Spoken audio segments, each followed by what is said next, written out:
কিরে, কাল ঘুড়ি ওড়ালি? ঘুড়ি আমি ওড়াবো না তো কে ওড়াবে? সে ভোর ৫টা থেকে ওড়ালি?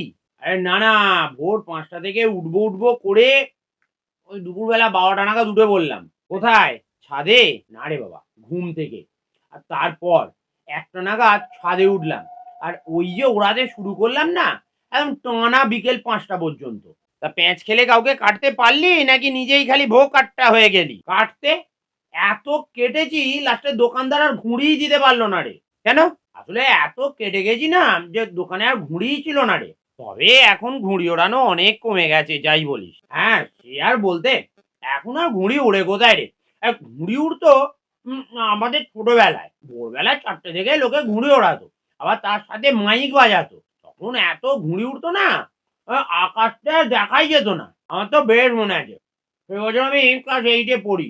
সে বছর পৌষ সংক্রান্তিতে সকালবেলা পুরো অন্ধকার হয়ে গিয়েছিল। কেন?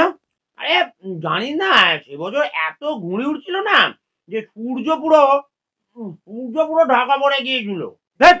এরম আবার হয় নাকি? যত পাগলের প্রলাপ।